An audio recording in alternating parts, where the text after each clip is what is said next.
আসসালামু আলাইকুম ও রহমতুল্লাহ।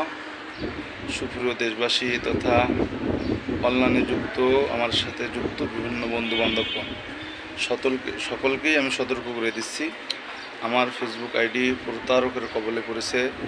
Facebook, Messenger, WhatsApp কোনোটাই আমার নিয়ন্ত্রণও নাই। তারা কখনো এগুলো অর্থাৎ আমাকে ঠিক করে দিচ্ছে, আবার কখনো তাদের নিয়ন্ত্রণে নিয়ে নিচ্ছে। জানি না তাদের উদ্দেশ্য কী।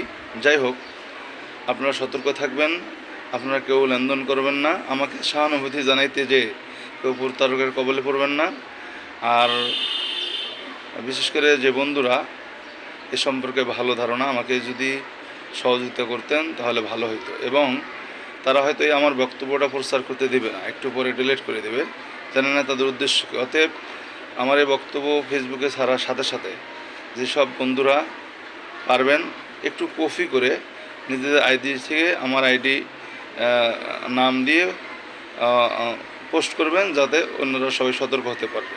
ইতিমধ্যে সারা দেশের বিভিন্ন দায়িত্বশীল থেকে আমার কাছে ফোন এসেছে, তাদের কাছে টাকা পয়সা চেয়েছে, অনেকে দিতে ধরছিল, পরে সতর্ক হয়েছে, এই আর কি।